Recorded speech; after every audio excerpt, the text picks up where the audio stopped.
नमस्कार, बहुत बहुत स्वागत है आप सभी का। आप देख रहे हैं एनएमएफ न्यूज। आपके साथ मैं हूं नम्रता चौधरी। आप सभी को गणतंत्र दिवस की बहुत बहुत शुभकामनाएं। आज देश अपना 76वां गणतंत्र दिवस मना रहा है और इस मौके पर भारत की ताकत को कर्तव्य पथ से पूरी दुनिया देख रही है। बाकी तमाम देशों की नजरें आज भारत पर ही टिकी हुई हैं और आज भारत एक बार फिर से इतिहास रचने जा रहा है, क्योंकि एक बार फिर से कर्तव्य पथ पर ऐसी ऐसी झांकियां निकलेंगी जो देश की संस्कृति को दिखाएंगी, जो देश की ताकत को दिखाएंगी।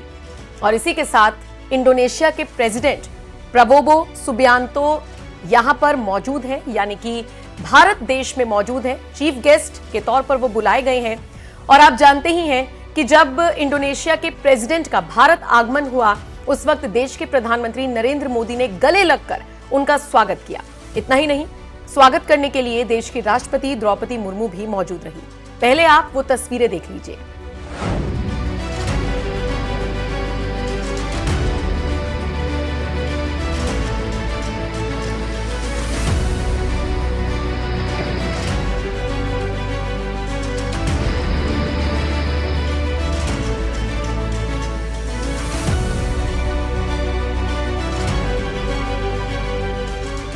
तो देखा आपने किस तरीके से भव्य स्वागत हुआ इंडोनेशिया के राष्ट्रपति प्रबोवो सुबियांतो का। हालांकि आपको बताते चलें, ये कोई पहली बार नहीं जब इंडोनेशिया से कोई मेहमान भारत आया हो, वो भी इस खास मौके पर।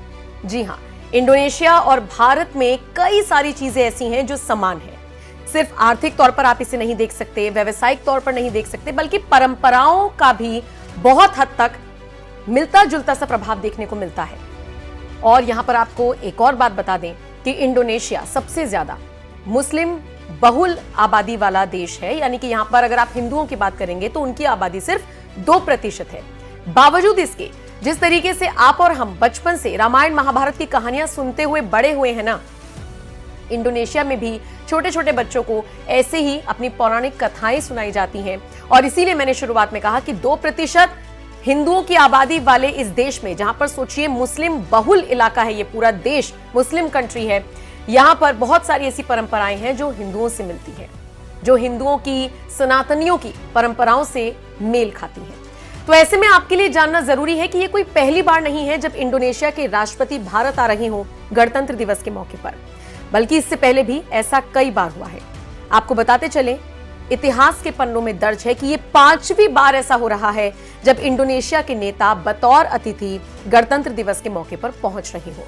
और जब इस बारे में चर्चा हो ही रही है तो ये भी जान लीजिए कि 26 जनवरी 1950 को जो पहला गणतंत्र दिवस कार्यक्रम हुआ था, उस कार्यक्रम में भी मुख्य अतिथि के तौर पर अगर कोई पहुंचा था तो इंडोनेशिया के तत्कालीन राष्ट्रपति सुकर्नो ही मौजूद थे। यानी फर्स्ट रिपब्लिक डे से 76 रिपब्लिक डे ऑफ इंडिया तक अब तक 5 बार इंडोनेशिया के नेता बतौर मुख्य अतिथि गणतंत्र दिवस पर शिरकत कर चुके हैं। इंडोनेशिया हो या भारत हो, सदियों से एक जैसी ही विरासत के साझेदार हैं, ये मैंने आपको बताया ही। लेकिन इन सब के बीच जिस तरीके से इंडोनेशिया से भारत का नाता जुड़ता है, उससे आप अंदाजा लगा सकते हैं कि कितना खास है ये देश हमारे लिए। और सिर्फ यही मुस्लिम देश नहीं, दुनिया के बाकी 57 मुस्लिम देशों की भी इस वक्त भारत पर नजर है। भारत के कर्तव्य पथ से दुनिया आज हमारी ताकत को देख रही है, उसका आंकलन कर रही है। आप इस खबर को लेकर क्या राय रखते हैं? कमेंट सेक्शन में अपनी राय हमें जरूर। योर एक्सेलेंसी, राष्ट्रपति and my brother Prabowo Subianto, दोनों देशों के डेलीगेट्स, मीडिया के सभी साथी, नमस्कार। भारत के पहले गणतंत्र दिवस पर इंडोनेशिया हमारा मुख्य अतिथि देश था और यह हमारे लिए अत्यंत गर्व का विषय है कि जब हम गणतंत्र के 75 वर्ष मना रहे हैं, इंडोनेशिया एक बार फिर इस ऐतिहासिक अवसर का हिस्सा बना है। इस अवसर पर मैं राष्ट्रपति प्रबोवो, उसका भारत में हार्दिक स्वागत करता हूं। साथियों, 2018 में मेरी इंडोनेशिया यात्रा के दौरान हमने अपने साझेदारी को कॉम्प्रिहेंसिव स्ट्रेटेजिक पार्टनरशिप के रूप में आगे बढ़ाया था।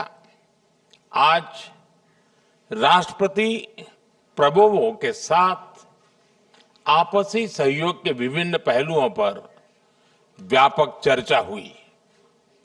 रक्षा क्षेत्र में सहयोग बढ़ाने के लिए हमने तय किया है कि डिफेंस मैन्युफैक्चरिंग और सप्लाई चेन में साथ काम किया जाएगा। हमने maritime security, cyber security, counter terrorism और डी रेडिकलाइजेशन में सहयोग पर भी बल दिया है। आज मैरीटाइम सेफ्टी और सिक्योरिटी में हुए समझौते से crime prevention, search and rescue और कैपेसिटी बिल्डिंग में हमारा सहयोग और मजबूत होगा। पिछले कुछ वर्षों में हमारी द्विपक्षीय व्यापार में तेजी आई है और पिछले वर्ष यह $30 बिलियन से अधिक हो गया है।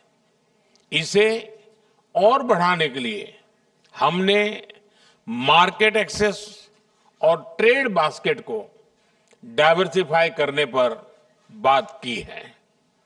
प्राइवेट सेक्टर भी हमारे प्रयासों में बराबर का भागीदार है। आज हुई सीईओ फोरम की बैठक और निजी क्षेत्र में जो समझौते हुए हैं उनका हम स्वागत करते हैं। Fintech, artificial intelligence, internet of things और डिजिटल पब्लिक इंफ्रास्ट्रक्चर जैसे क्षेत्रों में हमने आपसी सहयोग को और सशक्त करने का निर्णय लिया है। हेल्थ और फूड सिक्योरिटी के सेक्टर में भारत अपने अनुभव जैसे कि मिड डे मील स्कीम और पब्लिक डिस्ट्रीब्यूशन सिस्टम इंडोनेशिया के साथ साझा कर रहा है। हमने तय किया है कि energy, critical minerals, science and technology, space और स्टेम एजुकेशन के क्षेत्रों में भी साथ मिलकर काम किया जाएगा।